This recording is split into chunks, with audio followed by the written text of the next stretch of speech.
63வது கலாய்வை இன்றைக்கு வெளியிடுகிறோம்.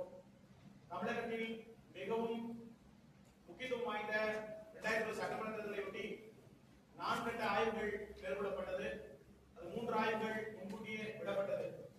இப்போது 4வது ஆய்வாக 210 தொகுதிகளிலும் கலாய்வு மேற்கொள்ளப்பட்டு அதனுடைய முடிவை இன்றைக்கு நாம் வெளியிடுகிறது.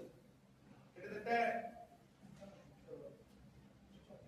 26ஆம் தேதி தொடங்கி 14ஆம் தேதி முடிய 200 தொகுதிகளும் கிட்டத்தட்ட 36,126 நபர்களை சந்திக்கப்பட்டு தரவுகள் சேர்க்கப்பட்டது. இந்த வருகிற சட்டமன்ற 4 முனை போட்டி என்ற பார்வை பார்க்கும்போது வரவிருக்கும் 2000 சட்டமன்ற தேர்தலை முன்னிட்டு தற்போதைய அரசின் சூழ்நிலை பார்க்கும்போது 4 அணிகள் உருவாகியுள்ளன. வாக்குகள் சிதறுவதால் அது திமுக கூட்டணிக்கு சாதகமாக அமையும் என்ற கருத்து முழுமையாக சரியானது அல்ல.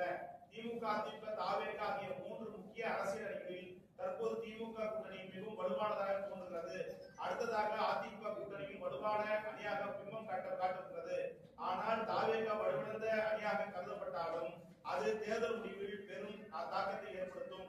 உதாரணமாக திமுக 12%, அதிமுக 8.5%, மேலும் நாதாக 2% மொத்தம் 22.5% வாக்குகள் தாவேக சென்றால் அது ஒரு பெரிய கூட்டணிகளுக்கும் கடுமையான பின்னடைவை ஏற்படுத்தும். இந்த நிலைமை உருவானால் தேர்தல் முடிவுகள் இழுபறி தொங்கு சட்டமன்றம் அமையக்கூடிய வாய்ப்பு மறுக்க முடியாது. இந்நிலை வறுமையானால் தொகுதிகளில் வெற்றி வாய்ப்புகள் இழுபறி நிலை ஏற்பட்டு திமுக கூட்டணிக்கும் அதிமுக கூட்டணிக்கும் இருவரை ஒருவருக்கு கடுமையான பின்னடைவை அல்லது மிக பெரும் பாதிப்பை தாவேக தரும்.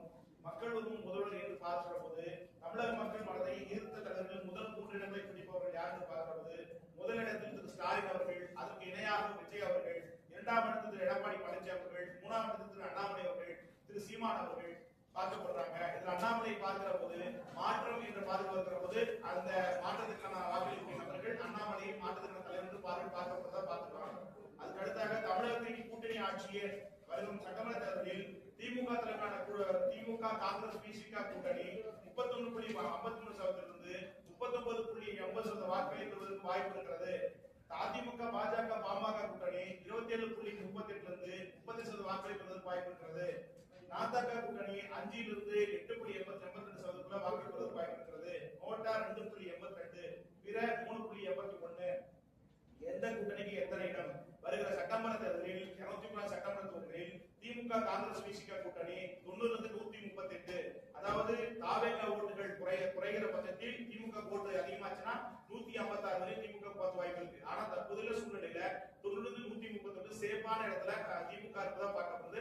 மீண்டும் மாற்றி கொள்வதற்கான வாய்ப்பாக தான் இருக்கிறது. அடுத்தடுத்து அதிமுக, பாஜக, பாமக தலைமையிலான கூட்டணி பார்க்கறது 53-70 தொகுதிகள் வெற்றி பெற வாய்ப்பு இருக்கிறது. தாவேகா பொறுத்தவரை இந்த தேர்தல் பத்திரிகைகளை கணிக்க முடியல, அன்பிரடிக்டபிளாக பார்க்கப்படுது. நாதாக இழுபறி என்று பார்க்கறது காரைக்குடியில அந்த 4 முனை போட்டியா இருக்கிற போது திரு டாக்டர் பிரபு அவர்கள் காங்கிரஸ் குடும்பத்தை சேர்ந்தவர், அது இல்லாம விஜய் சுற்றுப்பயணம் சேர்ந்ததுனால அங்க இருக்கக்கூடிய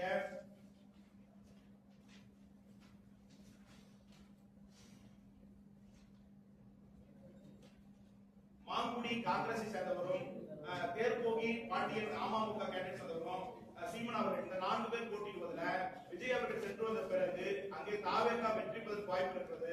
டாக்டர் டி.கே. பிரபு அவர்கள் அங்கு வெற்றி பெற வாய்ப்பு இருக்கிறது.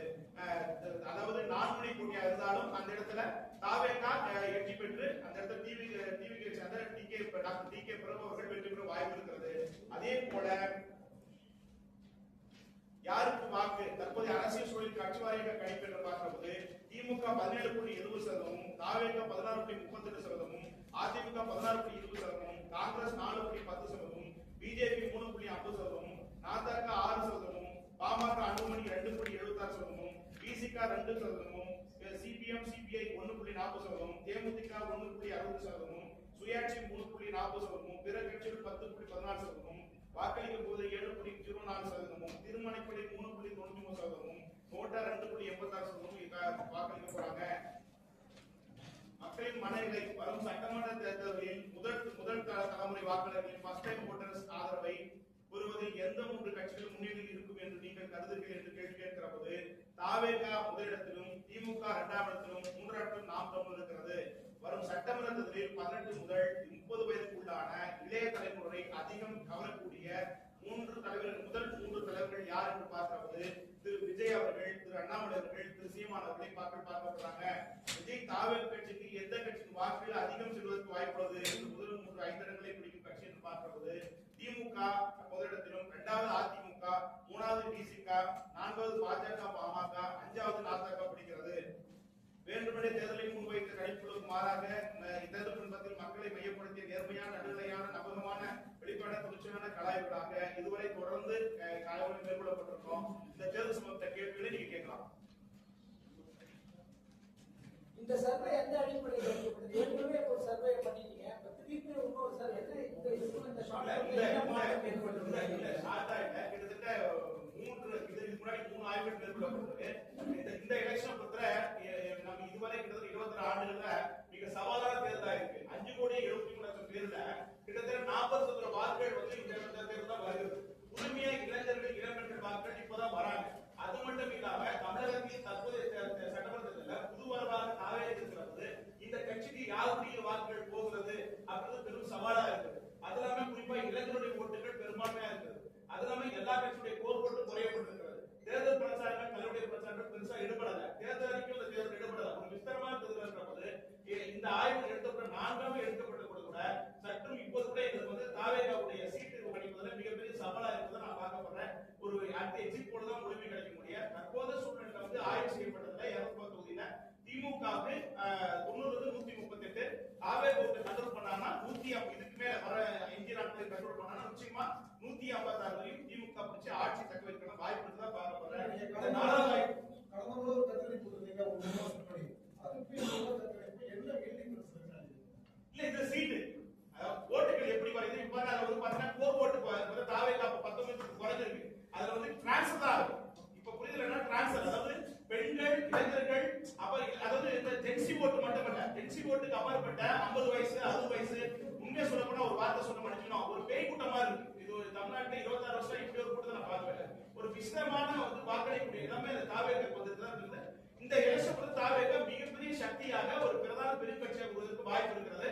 அதனால இந்த ஆய்வு 4 எடுக்கிறதுக்கான டைம் தேவைப்படுச்சு. போன சொல்லப்பட்ட அந்த கட்சியுடைய ஓட்டுகளுக்கும் இப்பைக்கும் சற்று மாறுபட்டிருக்கு.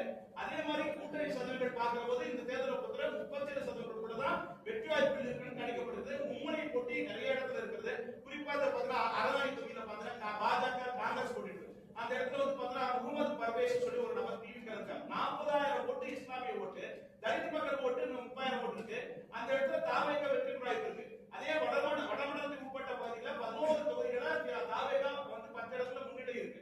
அதே மாதிரி சென்னை மண்டலத்தை பொறுத்தவரை 14 சட்டமன்ற தொகுதிகளில் 3 சட்டமன்ற, ஒரு சட்டம் திமுக தொகுதியில அதிமுக தாவேகா போட்டியா இருக்கு. மீதி இடத்துல சேப்பாக்கமும் குளத்தூரும் வெற்றி பெற வாய்ப்பு இருக்கிற திமுக. அதுக்கடுத்து எல்லா தொகுதியும் திமுக தாவேகா இருக்கக்கூடிய இந்த மாதிரி தமிழகம் முழுக்க பார்க்கிறது டெல்டா பகுதிகளும், தென் மாவட்டங்களும், வடகிழக்கு மாவட்டங்களும், சென்னை மண்டலத்திலும் திமுக கொஞ்சம் ஸ்ட்ராங்கா இருக்கு.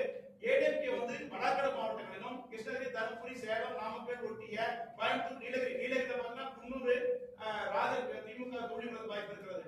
ஊட்டியும் அதே மாதிரி, கூடலூர்லயும் அதே மாதிரி திராவிட தோல்வி வாய்ப்பு ஏற்கனவே எம்எல்ஏ வெற்றி வாய்ப்பு இருக்காங்க. 3 தொகுதி ரொம்ப அரசியல் பேசணும். ஷார்ட் எந்த அடிப்படையில இந்த சர்வே எடுக்கப்படுது தான் என்னோட கேள்வி.